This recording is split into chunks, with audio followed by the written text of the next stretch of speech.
प्रणाम, मैं हूं हिमांशु द्विवेदी और स्वागत है आपका हमारी खास पेशकश चर्चा में। चर्चा के तहत आज हमारी बातचीत के केंद्र में हरियाणा का विधानसभा चुनाव रहेगा। यूं बातचीत के लिए हमारे पास महत्वपूर्ण विषय सुप्रीम कोर्ट का कल दिया गया एक टिप्पणी भरा फैसला भी है, जिसमें बुलडोजर के संदर्भ में सुप्रीम कोर्ट ने काफी कुछ कहा है, पर इस पर हम बात कल करेंगे क्योंकि अभी राजनीतिक घटनाक्रम बड़ी तेज गति से चल रहा है। जिस समय पर हम ये कार्यक्रम कर रहे हैं इस समय पर कांग्रेस की चुनाव समिति की बैठक चल रही है। भारतीय जनता पार्टी की एक बार केंद्रीय चुनाव समिति की बैठक हो गई और बैठक के बाद भी बैठकों का सिलसिला जारी है। तमाम नेताओं की धड़कनें बढ़ी हुई हैं कि उन्हें टिकट मिलेगा कि नहीं मिलेगा, मिलेगा तो कहां से मिलेगा और कहां से मिलेगा तो सामने भी कौन होगा। तो इसके मद्देनजर आज हम बात करेंगे हरियाणा के विधानसभा चुनाव के संदर्भ में। हरियाणा बड़ा ही महत्वपूर्ण प्रदेश है और हरियाणा अपने अलग अंदाज के लिए जाना जाता है। तो हमारा विषय है हरियाणा का रण, जंग का प्रण। संदर्भ यह है कि हरियाणा में जो तमाम राजनेता है ना, वो एक अलग ही मिजाज के होते हैं और वो मिजाज इस विधानसभा चुनाव ऐलान के साथ भी दिखाई दे रहा है। तमाम नेता इधर से उधर और उधर से इधर हो रहे हैं। हरियाणा की सियासत से ही आयाराम गयाराम प्रचलित हुआ था। एक विधायक हुआ करते थे गयालाल जी ने एक ही दिन में 3 बार पार्टी बदली थी, तब से यह आयाराम गयाराम का सिलसिला शुरू हुआ। उन्हीं गयालाल जी के बेटे हैं उदय भांजी, जो इस समय कांग्रेस के प्रदेश अध्यक्ष हैं। तो हरियाणा में आयाराम गयाराम हमें पिछले कुछ समय से देखने को मिल रहा है। तमाम नेता हैं जो किसी पार्टी के साथ थे, अभी किसी पार्टी में थे, लेकिन फिर किसी पार्टी में जाने की तैयारी में है। तो कांग्रेस के संदर्भ में ऐसा दिख जाए कोई अचंबा नहीं होता है। अन्य राजनीतिक दलों में ऐसा देखने सुनने को मिल जाए तो अचंबा नहीं होता है। पर इस बार अचंबा इस बात को लेकर है कि भारतीय जनता पार्टी जो अपनी रीति नीति के लिए ख्यात है, जो अपने अनुशासन के लिए विख्यात है, और अटल आडवाणी का दौर तो छोड़िए, नरेंद्र मोदी और अमित शाह के दौर में तो भारतीय जनता पार्टी में देश भर में कहीं से चूंकि आवाज भी सुनाई नहीं देती है, वहां पर शंख ध्वनि सुनाई दे रही है। भारतीय जनता पार्टी के तमाम नेता दिलेरी के साथ बोलते हुए दिखाई दे रहे हैं, पार्टी टिकट दी तो ठीक और पार्टी टिकट नहीं दी तो भी मैं चुनाव लड़ूंगा। ये बोलने वालों में राव नरवीर भी है और रणजीत चौटाला भी है। तो कुल मिलाकर ऐसा क्या है जिसके चलते चुनाव लड़ना इतना जरूरी है?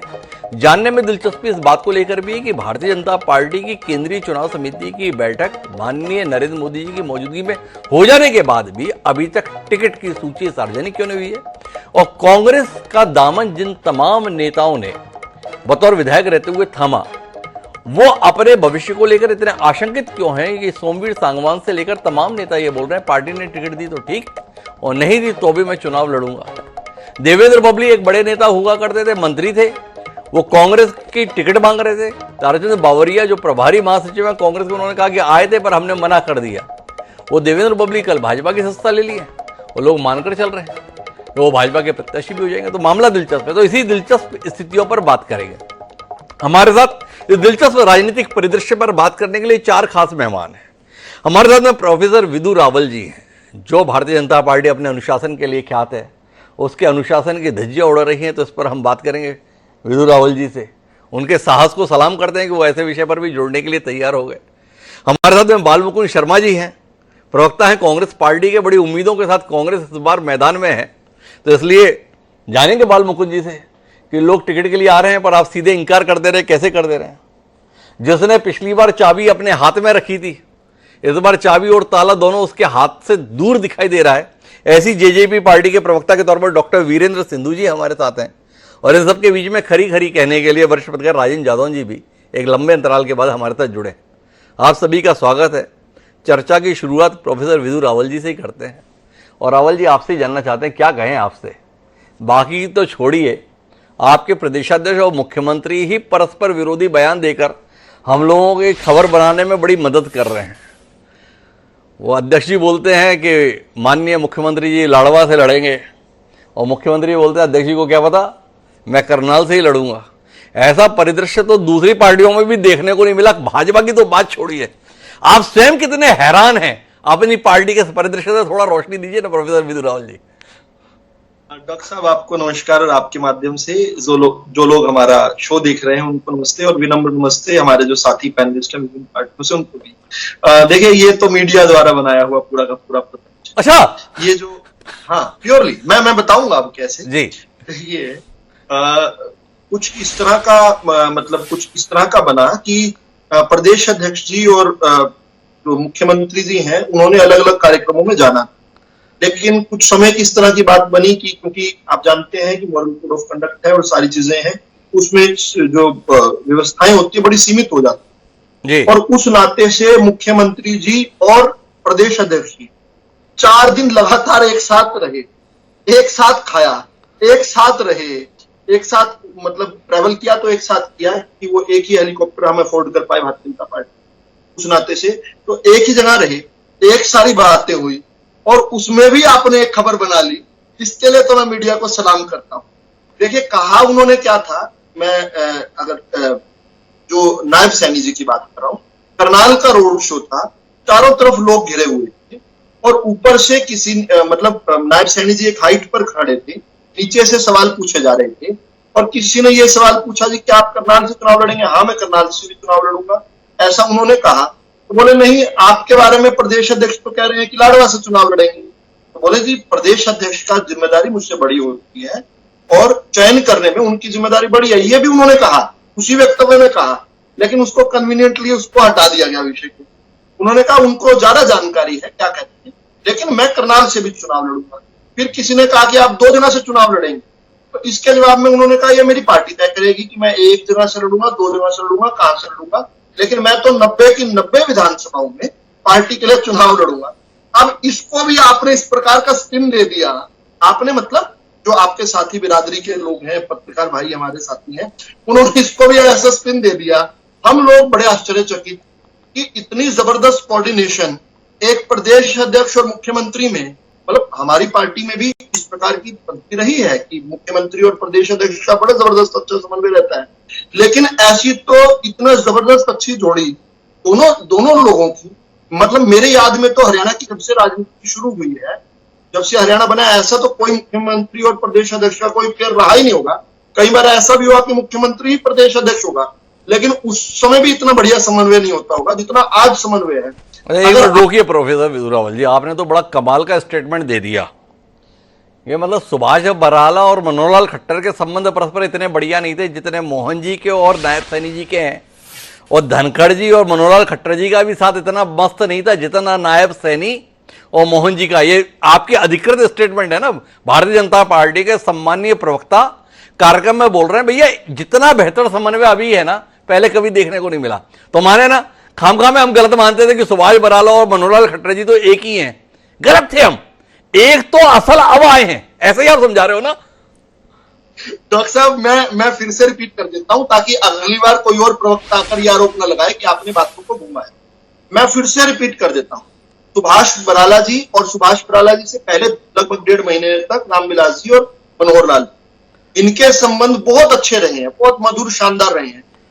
धनखड़ जी के संबंध, मनोहर लाल जी के संबंध ऐसा लगता था जैसे एक ही गाड़ी के 2 पहिए हैं, दोनों तरफ चल रहे हैं और बड़े शानदार संबंध रहे हैं। लेकिन मैं कह रहा हूं इस संबंध से भी एक स्तर ऊपर ले गए, जिस प्रकार से नायब सैनी जी का और मोहनलाल बड़ोली जी का जो संबंध, अरे देखते ही बनता है, ऐसा लगता है। देखिए हम सुना करते थे, अगर आप मुझसे पूछ ही रहे हैं तो बता देता हूं भाई, हम सुना करते थे कि जो चेतक था ना जी, वो महाराणा प्रताप की आंख की पुतली हिलने से पहले ही मुड़ जाया करता। इतना जबरदस्त संबंध, इतना जबरदस्त समन्वय कि ऐसा लगता है प्रदेश अध्यक्ष बोल रहे हैं तो मुख्यमंत्री ही बोल रहे हैं। अच्छा प्रोफेसर विदुर रावल जी, बड़ा बढ़िया उपमा दिया। आप केवल इतना बता दो कि इसमें चेतक कौन है और महाराणा प्रताप कौन है? मुझे पता था आप ये सवाल जरूर पूछेंगे और इसीलिए मैंने अपनी बात आखिरी जो वाक्य कहा वो यही कहा कि दोनों परस्पर भूमिकाओं में इस प्रकार से लगते हैं कि कभी चेतक वो बन जाते हैं और कभी चेतक वो बन जाते हैं। ना विदुर जी देखो, ऐसे कह के बहलाओ मत। हल्दी घाटी युद्ध के अंतर्गत 2 चीजें आपको जानकारी के लिए होनी चाहिए। एक तो यह कि राणा प्रताप जितने भी बहादुर थे वो सब ठीक है, पर हल्दी घाटी के युद्ध में पराजय का सामना करना पड़ा था एक तो राणा प्रताप को, और दूसरा यह था कि उस युद्ध में चेतक मारा गया था। 2 कहानियां हमारे पास अतीत में हैं। अब आप हमें प्यार से ये बता दो कि इस वाले युद्ध में कौन चेतक रहने वाला है और कौन राणा प्रताप रहने वाला है। एक है मोहनलाल बड़ोली और दूसरे हैं माननीय नायब सैनी जी। तो विदु जी की उपमाएं कहीं गलत साबित ना हो जाए, हमें भविष्य के लिए तैयार रहना है, तो थोड़ा सा समझा दो विदु जी कि कौन राणा प्रताप और कौन चेतक। डॉक्टर साहब हल्दी घाटी से पहले भी युद्ध हुए थे और बहुत सारे युद्ध हुए थे। दिक्कत यह है कि केवल विजय गाथाएं याद रखी जाती है और विजय जो हो जाता है उसके द्वारा इतिहास लिखा जाता है। शेरों का इतिहास शिकारी लिखते हैं तो शेरों के बारे में बेहतर नहीं लिखते हैं। खैर आज उपमाओं से बाहर निकले। मैं आपने जो सवाल किया, दोनों लोग जो है भूमिकाओं में, अलग अलग भूमिकाओं में और अलग बदल भी रहे हैं। चलिए अपन विषय को आगे बढ़ाते हैं। आप तो ये समझाओ कि ये आपकी पार्टी में हो क्या रहा है। वो राव नरवीर इतने बड़े नेता खुलेआम सार्वजनिक मंच से बोल रहे हैं पार्टी ने टिकट दिया तो ठीक, और नहीं दिया तो भी चुनाव लड़ूंगा। और रणजीत चौटाला को तो कालीन बिछाकर लेकर आए थे आप 4 महीने पहले ही। बड़े नेता हैं भाई। ये अलग बात है कि जनता ने आपके फैसले को सही नहीं ठहराया, वो भी बोल रहे हैं पार्टी टिकट दे तो ठीक। वो गोपाल कांडा भतीजे के या भाई के चक्कर में है वहां, उनकी सीट के संदर्भ में कभी गोविंद कांडा का नाम आता है, कभी धवल कांडा का नाम आता है। रणजीत चौटाला कह रहे हैं कोई कांडा आ जाए, कांड नहीं होने दूंगा, चुनाव तो मैं ही लड़ूंगा, पार्टी से लड़े तो भी और नहीं तो अकेला लड़ लूंगा। तो ये विधु जी हो क्या रहा है आपकी पार्टी में? ऐसा तो आप कांग्रेस में दिखाते थे हमें, कि अपनी पार्टी में ऐसा दृश्य कैसे दिखा रहे हो? साहब ऐसा कुछ नहीं हो रहा जैसा आप बता रहे हैं, लेकिन खैर रोचकता रखनी जरूरी है। असल में क्या होता है डॉक्टर साहब, क्योंकि आप बहुत वरिष्ठ हैं और आप बचपन से देखते देखते हम भी टीवी पर आना शुरू किया, हम देखते हैं कि जब ये चुनाव का समय आता है तो जिस प्रकार से जो समर्थक हैं उनका प्रेशर इतना जबरदस्त होता है, उनको इंटैक्ट रखना और पार्टी की लाइन के साथ जोड़े रखने।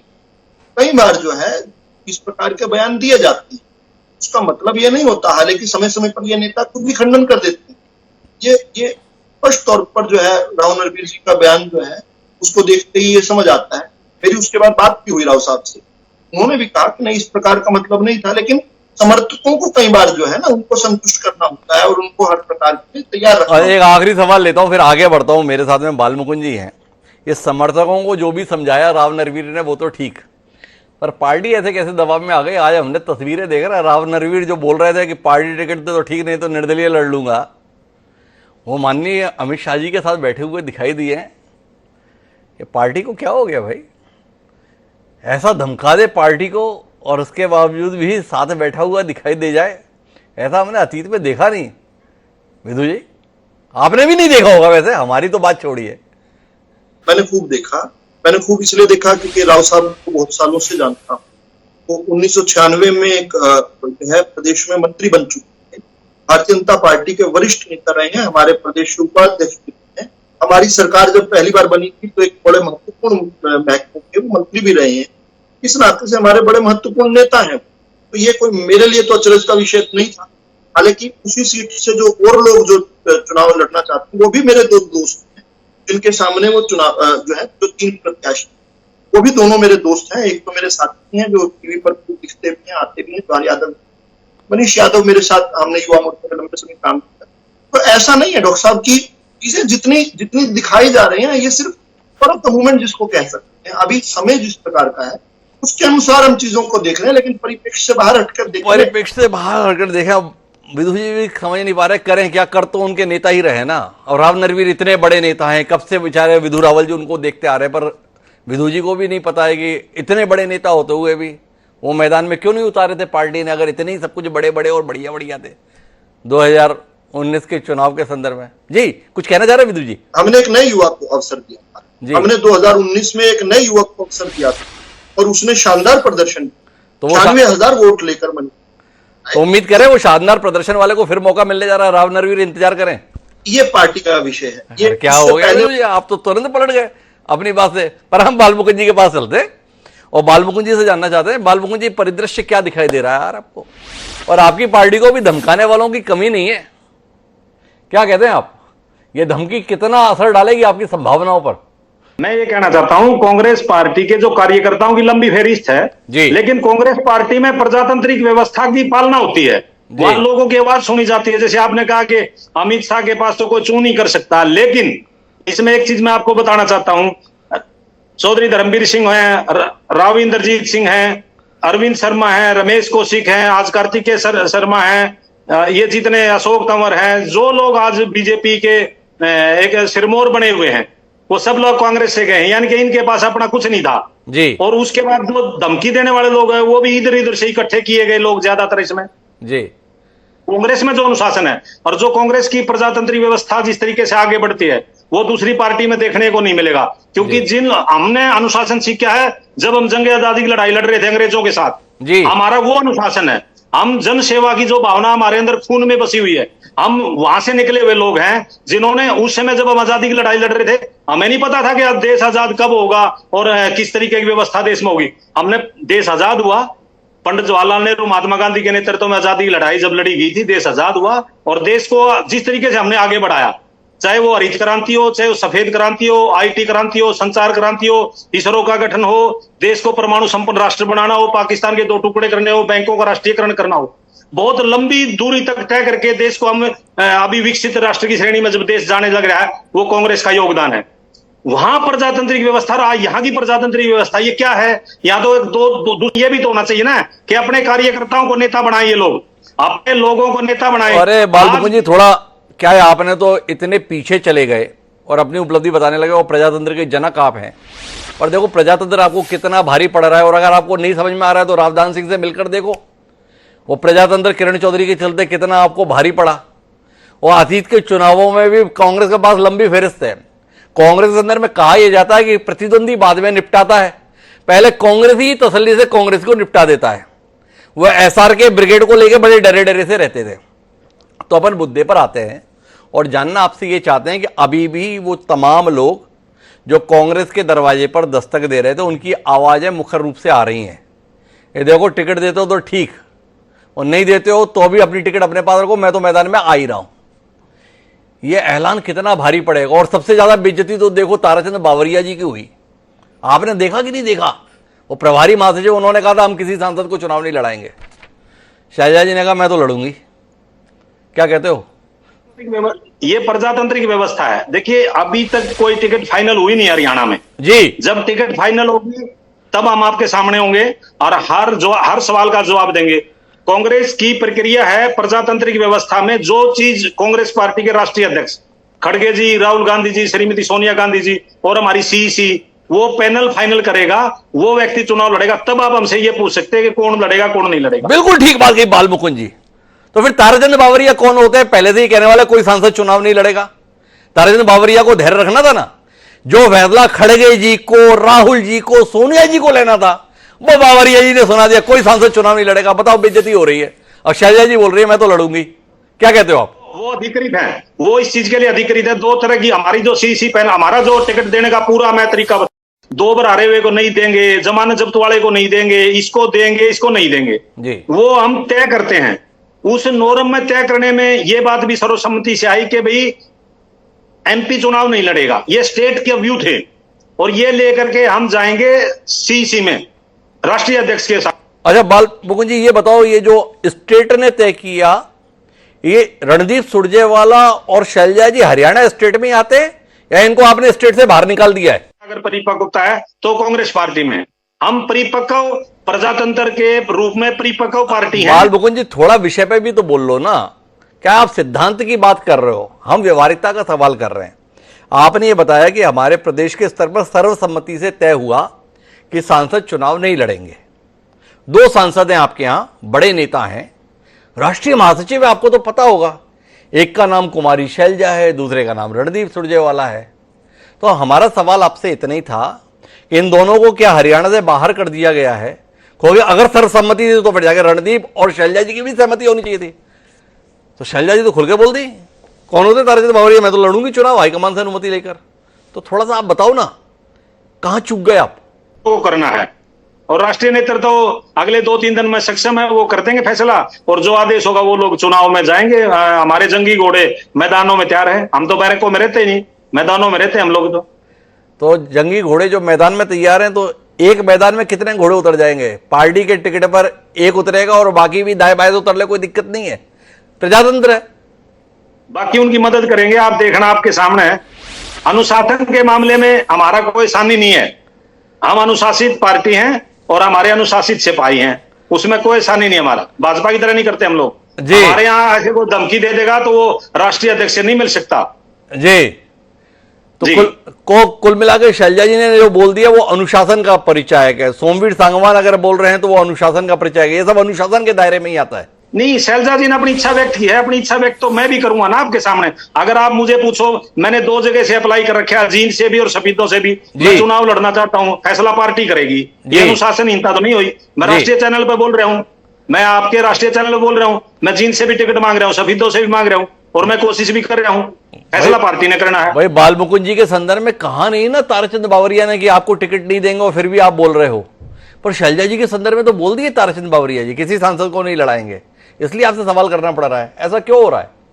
बीच में एक लाइन छोड़ दी कि वो राष्ट्रीय अध्यक्ष से बात कर सकते हैं, आप इस लाइन पर नहीं जा रहे ना जी। एक लाइन जो बीच में दी है कि राष्ट्रीय अध्यक्ष से बात कर सकते हैं, आप इस लाइन पर नहीं जा रहे द्विवेदी जी। तो एक बार बताओ, ये राष्ट्रीय अध्यक्ष से जब बात कर सकते तो ताराचंद बावरिया जी को इतना उतावलापन क्यों था कि कोई सांसद चुनाव नहीं लड़ेगा? भाई धैर्य रख लेते, राष्ट्रीय अध्यक्ष बताते थे लड़ेगा कि नहीं लड़ेगा, ऐसी फजीयत सड़क पे कराने की क्या जरूरत थी?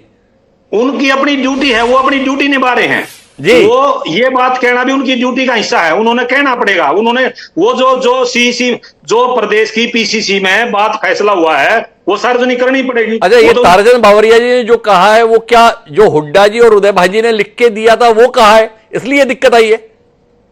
नहीं, हुड्डा जी, उदय भांजी वो सीएलपी लीडर हैं, वो पार्टी के प्रदेशाध्यक्ष हैं, प्रभारी जी हमारे स्टेट के प्रभारी हैं, उसके साथ साथ अजय माकन जी और बीवी श्रीनिवास जी, मणिकम टैगोर जी, ये लोग भी उसको लीड करते हैं जी। ये सभी लोगों ने बैठ करके, उसमें जिग्नेश मेवानी भी, ये मैंने जो 7-8 आदमियों की पिक्चर आपको बना दी, ये वो लोग हैं जो सारा तय करेंगे कि आगे हम किस तरफ बढ़ेंगे।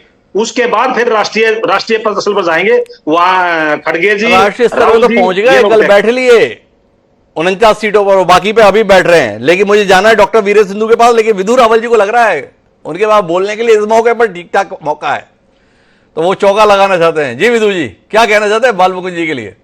देखिए ना, भूपेंद्र सिंह हुड्डा किस प्रकार से 2019 में आंखें दिखा रहे थे, कांग्रेस पार्टी को 370 पर समर्थन कर रहे थे, जबकि कांग्रेस ने विरोध किया था, और उसके बाद उनको किस प्रकार से बाद में उनके कहने पर प्रदेश अध्यक्ष जो तत्कालीन थे अशोक तंवर, उनको भी हटा दिया, और उनके कहने पर उनको जो है उनके हिसाब से टिकटें बांटी गई। तो बाल मुकुंद जी का इस प्रकार से शॉर्ट मेमोरी लॉस होने के कारण ये कहना कि भाई हमारे यहाँ पर कोई आंखें दिखाता है, कोई बोलता है, फिर राष्ट्रीय अध्यक्ष पर नहीं जाता, मुझे लगता है बाल मुकुंद जी को खुद अपनी पार्टी देखनी चाहिए। दूसरा, प्रजातंत्र पर बहुत लंबा लेक्चर दे दिया उन्होंने। प्रजातंत्र, मैं इमरजेंसी पर नहीं जाता क्योंकि इमरजेंसी के बारे में सब लोग जानते हैं, मैं तो सीधा उनको ये बता देता हूं कि 1946 में जब 15 में से 12 कमेटियों ने पटेल जी का नाम रखा था और 2 ने आचार्य कृपलानी का नाम रखा था, एक भी वोट बिना पाए हुए नेहरू जी कैसे चुने गए थे? वो लोकतंत्र के। एक बार बताओ, ये जो 1946 को आप याद रखना चाहते हो, ये 2014 के इलेक्शन में मनोहर खट्टर जी को कितने विधायकों ने चुन लिया था? दिल्ली ने तो तय कर लिया था। और अभी खट्टर जी के संदर्भ में किन विधायकों ने अपना असंतोष व्यक्त कर दिया था कि खट्टर जी हमें नहीं चाहिए, हमें तो नायब सैनी मुख्यमंत्री के तौर पर चाहिए, जिसके नायब सैनी मुख्यमंत्री बन गए। भाई दिल्ली में बैठे हुए लोगों ने तय किया तब कि खट्टर जी होने चाहिए तो खट्टर जी हो गए, अभी तय कर लिया कि नायब सैनी होने चाहिए तो नायब सैनी हो गए। गलत कह रहे हैं? नहीं, गलत कह रहे हैं आप। अच्छा, माफी चाहूंगा ये कहने के लिए, लेकिन गलत कह रहे हैं। जी जी जी। दिन था 21 अक्टूबर 2014 जी। मैं खुद वहां पर जो है यूटी रेस्ट हाउस में उपस्थित था, जिसके सैनिटोरियम हॉल के अंदर खड़े होकर जो प्रदेश अध्यक्ष थे हमारे रामविलास शर्मा जी, तत्कालीन प्रदेश अध्यक्ष थी, उन्होंने खड़े होकर उन्होंने नाम रखा था, प्रस्तावित किया था मनोहर लाल जी का। उसको सेकंड किया था कैप्टन अभिमन्यु जी ने, और उसको थर्ड किया था उस समय ओम प्रकाश धनखड़ जी ने। सभी ने एक मत से जो है चुना था। नेहरू जी को यह सौभाग्य कभी नहीं मिला, ये इतिहास की बात है, हालांकि आज की डिबेट का यह विषय नहीं। अच्छा, और नायब सैनी को अब हम अपना नेता चुनते हैं, विधायकों ने यह फैसला कब लिया था? और खट्टर जी पे अब हमारा भरोसा नहीं है, ये फैसला विधायकों ने कब लिया था? चलो ये भी बता ही दो, जब आप इतना बता रहे हो तो ये भी पता चल जाए कि खट्टर जी ने विधायकों का विश्वास कब खो दिया था।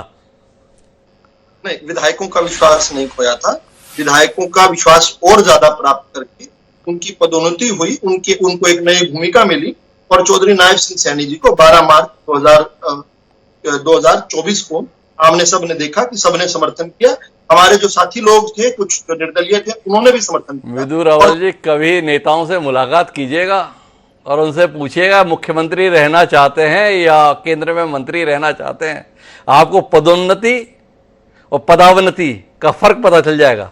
पर बहरहाल अपन चलते हैं आगे। डॉक्टर वीरेंद्र सिंधु जी मेरे साथ में हैं, जिस जननायक जनता पार्टी। जी कुछ कहना चाह रहे थे बाल मुकुंद जी, मौका है, आप भी कह ही लीजिए। हाँ, मैं आपको इसलिए थैंक यू करना चाहता था जो आपने उदाहरण दिया। इसी तरह इसीलिए कहते हैं प्रजातंत्र में मीडिया लोकतंत्र का चौथा स्तंभ है। आपने अच्छे सवाल पूछे, मैं तो आपको थैंक यू बोलना चाहता हूं। जी धन्यवाद बालबुको जी। तो डॉक्टर वीरेंद्र सिंधु जी मेरे पास में है। जननायक जनता पार्टी ने जैसा कमाल 2019 के विधानसभा चुनाव में किया था, वैसा ही कमाल 2024 आते आते जननायक जनता पार्टी के साथ हो रहा है।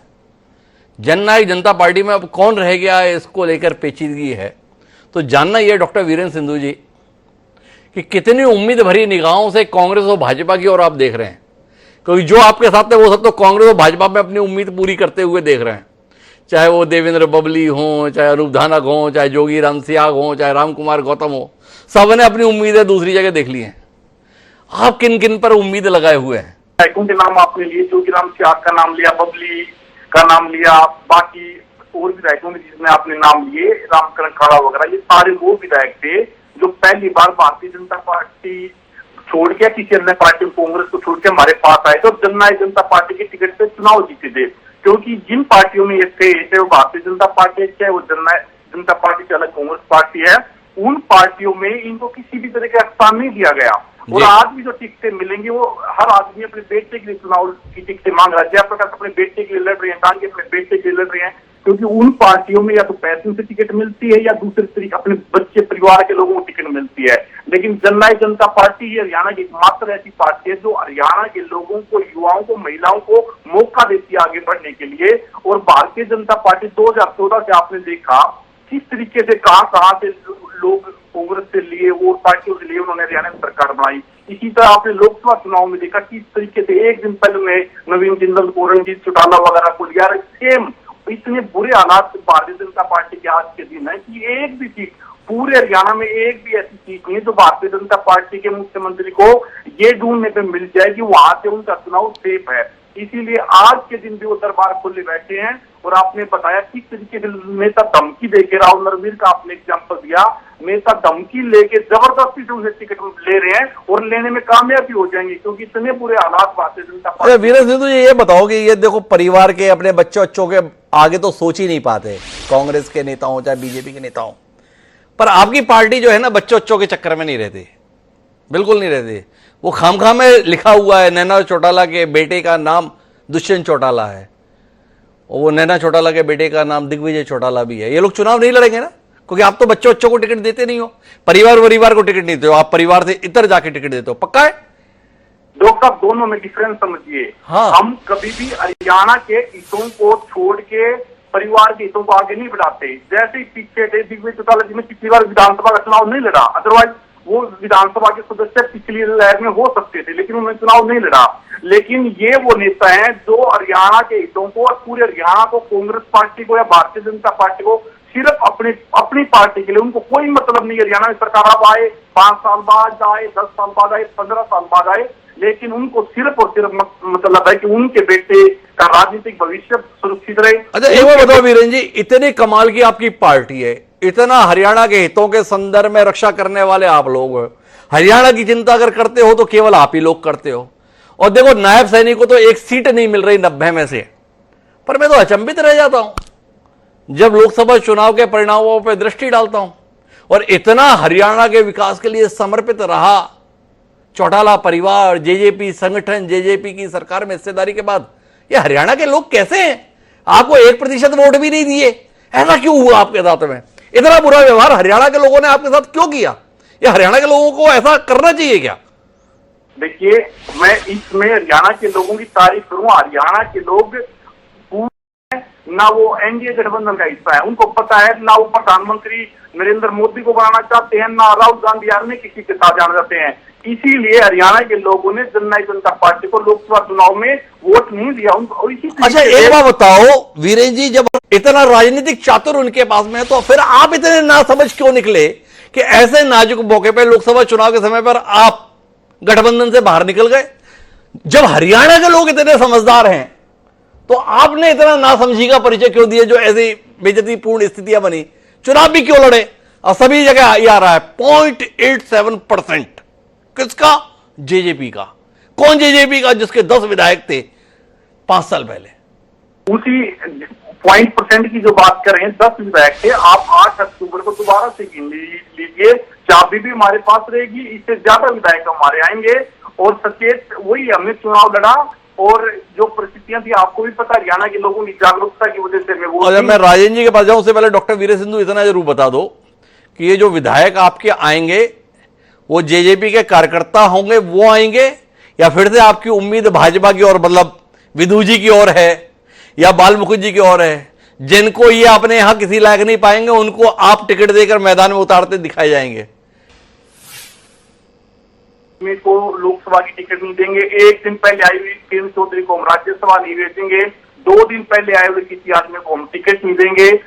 सिर्फ जननायक जनता पार्टी एक ऐसा प्लेटफॉर्म है लोकतंत्र का राजनीतिक रूप से हरियाणा में, जो हरियाणा के लोगों को, युवाओं को, कमेरों को, कार्यकर्ताओं को, वर्कर्स को आगे बढ़ाएगा।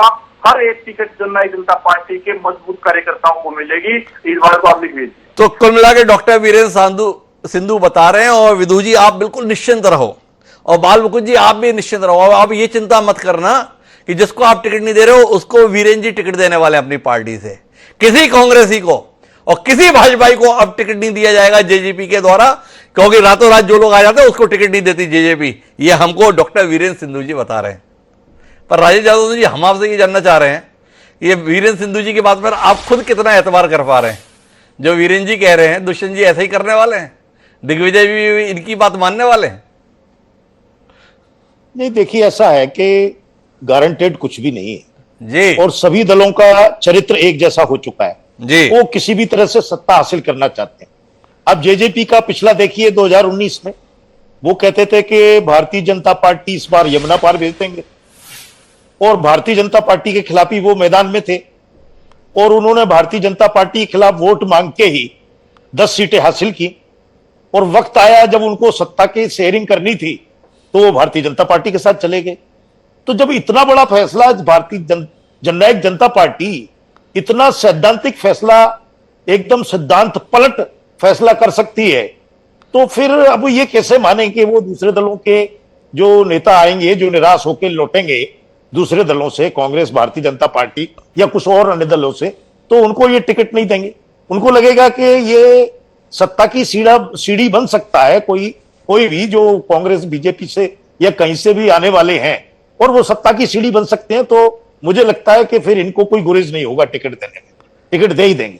अच्छा, ये बताओ, ये दो जो राजनीतिक दल हैं, इसका नाम है एक इंडियन नेशनल लोक दल, एक है जननायक जनता पार्टी, इन्हें लोगों का गठबंधन है बहुजन समाज पार्टी के साथ, जेजेपी का गठबंधन हो गया है वो चंद्रशेखर की पार्टी के साथ। ये मैदान में किसके लिए हैं?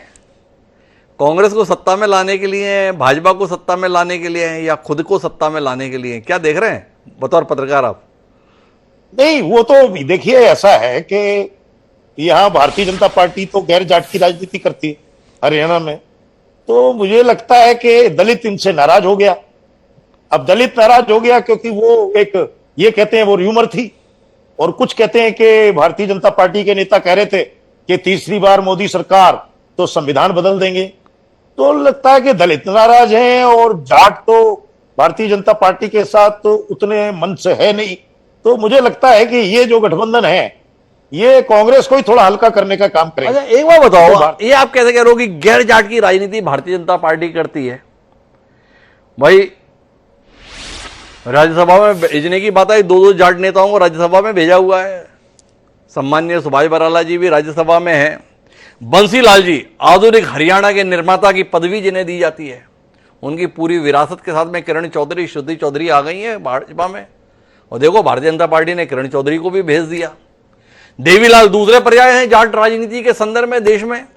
देवीलाल जी के बेटे सम्माननीय रणजीत चौटाला जी, कालीन बिछाकर पार्टी उन्हें अपने यहाँ ले आई, 5 साल मंत्री बनाकर रखा। फिर हरियाणा में जब लोकसभा चुनाव का समय आया तो उनको हिसार प्रत्याशी भी बनाया। फिर भी यहाँ पर बैठकर आप कहते हो राजेंद्र यादव जी गैर जाट की राजनीति करती है, जाट भाजपा से नाराज है। जाति नहीं कर रहे आप भाजपा के साथ में? भारतीय जनता पार्टी के इन सब प्रयासों के बावजूद जाट का जो बड़ा हिस्सा है, बड़ा वोटर है, वो भूपेंद्र हुड्डा के साथ ही है। जी। दूसरे क्षेत्रीय दलों के साथ भी अब उस अनुपात में नहीं रह गया जिस तरह से पहले हुआ करता था।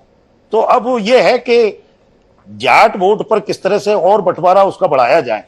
मुझे लगता है कि ये जो गठबंधन है क्षेत्रीय दलों के, ये यही काम करेंगे। दलित नाराज है तो दलित वोट को बांट देंगे, और जाट नाराज, जाट उनके साथ नहीं है तो उसको बांटने का भी काम करेंगे। लेकिन अब ये देखना है कि जाट किस तरह से फैसला करता है, क्योंकि 2019 में तो उसने इस तरह से फैसला कर लिया था कि जहां भी हो भारतीय जनता पार्टी को हराना, और जो जीतने वाला है उसको जिताना। तो ये फैसला था।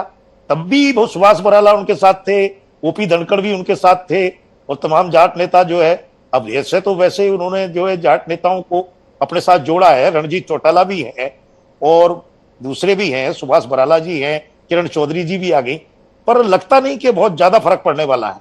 विदु जी को बहुत ऐतराज हो रहा था जब आप इस प्रकार की बात कर रहे थे ना राजेंद्र जादव जी। अभी आपसे बात मेरी पूरी नहीं हुई है, पर विदु जी सत्तारूढ़ दल का प्रतिनिधित्व कर रहे हैं, सत्ता को सम्मान मिलना चाहिए भाई। अब ये तो हरियाणा में भी सत्ता में, देश में भी सत्ता में, नाराज नहीं होना चाहिए विदु जी को। जी विदु जी, क्या ऐसा बोल दिए राजेंद्र जादव जी कि आपको लग रहा है कि नहीं नहीं नहीं खामोश नहीं रह सकते इसमें? नाराज तो जादव जी लग रहे हैं हमसे, उनकी टिप्पणी जो है वो बिल्कुल ठीक प्लेस में नहीं है जी। हमने कभी भी हरियाणा में या कहीं पर भी हमने जातिवादी राजनीति कभी नहीं।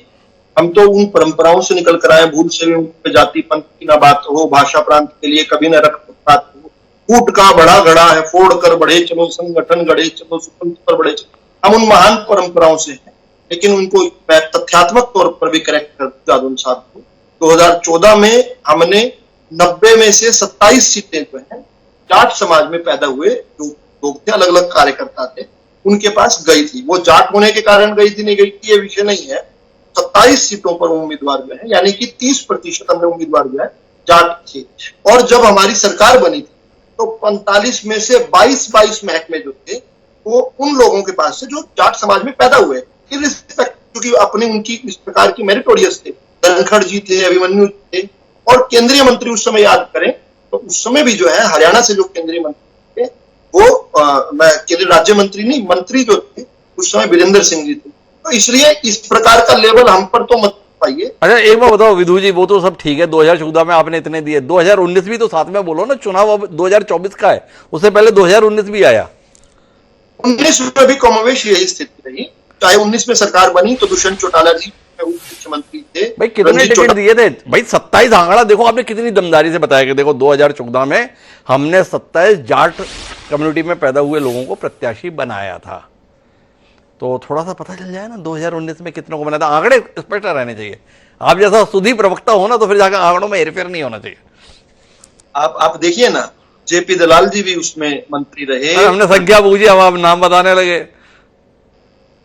मंत्री की बात बता रहा हूं मैं, 3 मंत्री कैबिनेट में रहे, और हमने देखी ये सीनियर मंत्री जी। और उसके बाद देवेंद्र बबली जी भी मंत्री बने, और अच्छे महकमे, पंचायती राज, कृषि महकमा, चाहे बिजली भी महकमा हो, और दुष्यंत जी के पास तो एक पूरा फेरिस्त थी महकमों की, पीडब्ल्यूडी से लेकर रेवेन्यू तक सब अच्छे। तो ऐसा ये लेवल हम पर मत चस्पाइए, ये इस दीवार पर नहीं चस्पेगा।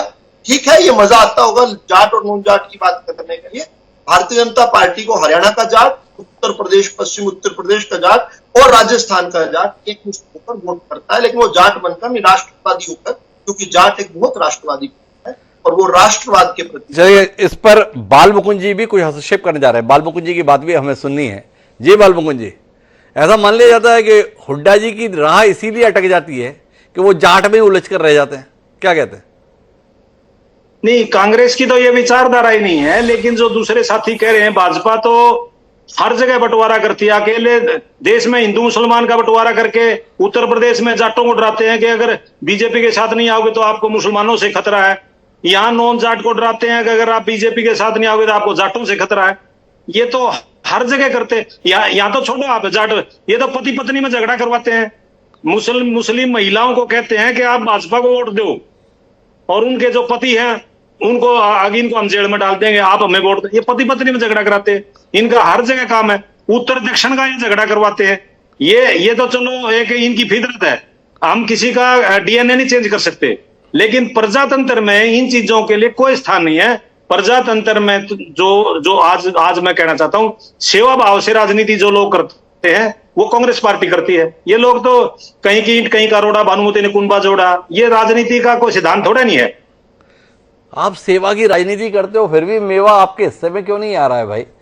ये जनता आपको इतना पसंद क्यों नहीं कर रही है?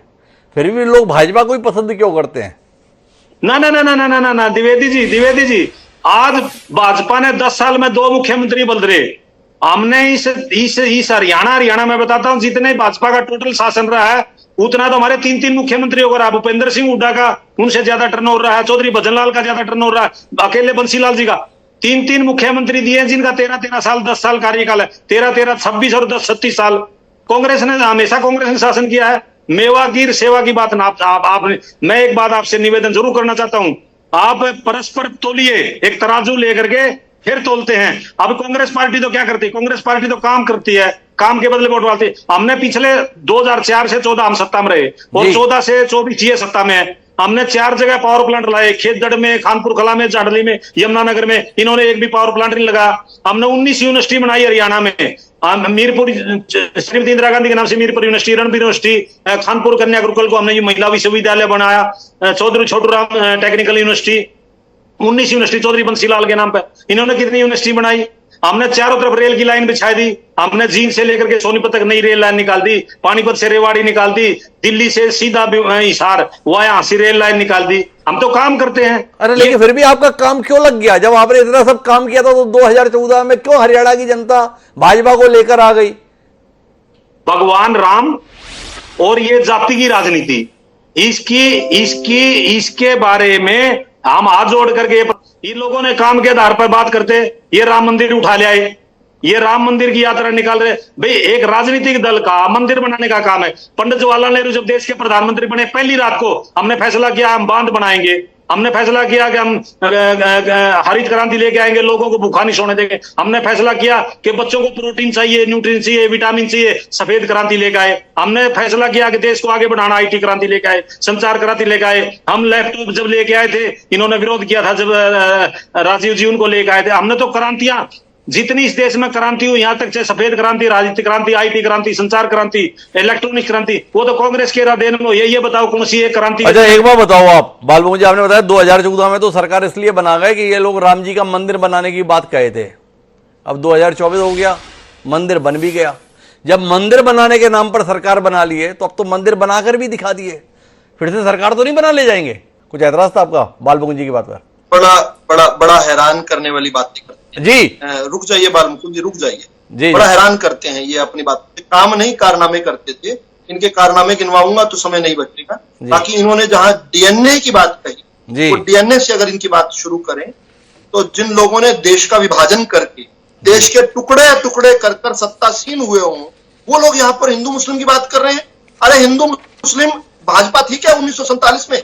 या जनसंघ था क्या उस समय? इसकी बात नहीं। अगर काम की बात कर लेना, 60 साल आपने राज किया, एक एम्स बनाया पूरे हिंदुस्तान में। भारतीय जनता पार्टी ने अपने सीमित समय में जो है केवल 16 साल के अंदर 21 नए एम्स बनाए। आपने 60 साल में एक, हमने 21 साल में माफी चाहूंगा, हमने 16 साल में 21। आपने अपने शासनकाल में 40,000 किलोमीटर की सड़कें बनाई, हमने उसमें 55,000 किलोमीटर अपना जोड़ दिया 16 साल में। आप 60 साल में 40,000, हम 16 साल में 55,000। हमने इलेक्ट्रिफिकेशन 70,000 किलोमीटर की नई कर दी, हमसे पहले केवल 50,000 किलोमीटर की इलेक्ट्रिफिकेशन की। हमने हाईवेज की अगर बात करें तो हम हाईवेज। अरे आप तो मुझे काम की बात बताओ, जब इतना सब आपने कमाल का काम कर दिया तो 303 से आपको 240 में जनता ने क्यों ला दिया? इसलिए ले आए क्योंकि 240 तो कांग्रेस की 1984 के बाद आज तक नहीं आई। 240 तक आने के लिए तो कांग्रेस को 2.5 गुना और बढ़ना पड़ेगा। 240 कोई कम। देखो विदु जी, आपको मैंने राजनीतिक शास्त्र का सवाल किया ना तो आप मुझे भूगोल शास्त्र पढ़ाने लगे। देखो मैंने तो सीधा सवाल किया था, कितना ईमानदार सवाल था भाई। इतना कमाल का आपने काम किया, 303 सीटों पर थे आप 2019 के चुनाव में, इतना कमाल का काम किया तो जनता ने कैसे आपका काम लगा दिया कि आप 240 पर आ गए? देखिए जनता जो है, जनता भी हम जैसे हम ही लोग हैं और हम लोग जो है बहकावे में भी आ जाते हैं। हम लोगों पर खटाखट झूठ की जब बारिश हो जाए, हमें इस प्रकार से डराने लग जाए कि आ गए। अच्छा ये बताओ प्रोफेसर, आपने ये बताया कि देखो जनता बहकावे में आ गई, क्या करोगे ऐसा कि हरियाणा की जनता बहकावे में ना आ जाए विधानसभा चुनाव में, और फिर से आपको कहना पड़े क्या बताएं सब कुछ बढ़िया था, बस जनता बहक गई और उसके बहकने के चक्कर में आपने निपटारा हो गया। क्या करोगे प्रोफेसर विदु जी? शानदार सवाल है आपका और इसका उत्तर जरूर जाना चाहिए। देखिए, काट की हांडी बार बार नहीं चढ़ती, पहली बार। और ताजा ताजा जिन्हें एक लाख रुपए का प्रलोभन देकर ताजा ताजा जो ठगे गए, जो कांग्रेस के गारंटी पत्र लेकर 1 जुलाई को कांग्रेस के मुख्यालयों के बाहर खड़े हुए, आपको लगता है कि वो कांग्रेस पर फिर इतनी अच्छा, एक मिनट, ये 1 लाख की बात में ठगे कैसे गए भाई? कांग्रेस ने तो ये कहा था ना कि अगर हमारी सरकार बनी तो 1 लाख रुपए सालाना बनेंगे, देंगे। ये कांग्रेस की सरकार बन गई क्या देश में जो ठग गए? ऐसा कुछ हुआ क्या? मैं बता देता, कांग्रेस की सरकार कर्नाटक में बनी थी, कांग्रेस की सरकार हिमाचल प्रदेश में। अरे वहां के लिए तो 1000 रुपए और 1500 रुपए बोले गए थे। देश की सरकार के लिए बोला था कि 1 लाख रुपए देंगे, सरकार बनवा दो हमारी देश में। फिर भी लोगों ने आप पे भरोसा कर लिया, कांग्रेस पे भरोसा नहीं किया।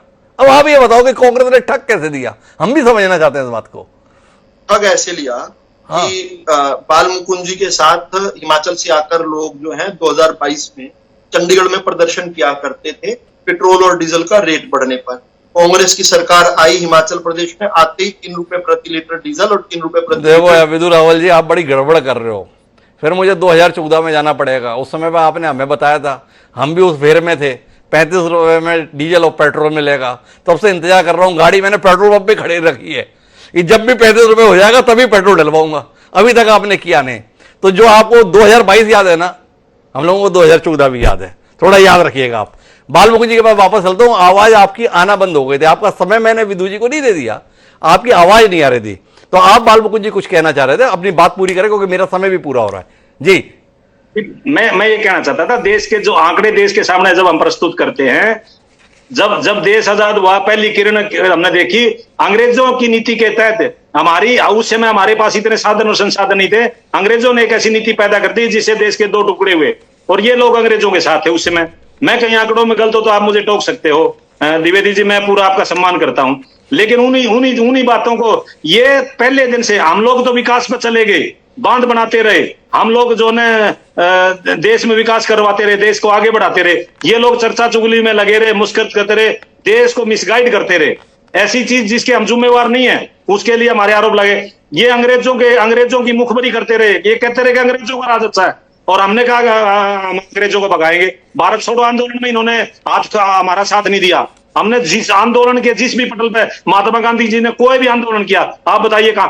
हमने तो फिर भी बड़ा दिल दिखाया, इनके मुखिया को सरकार में शामिल किया कि इनका योगदान कुछ हो, इनके दिमाग में कुछ ऐसा बुद्धि का प्रदर्शन ये करें, इनसे देश को फायदा हो जाए।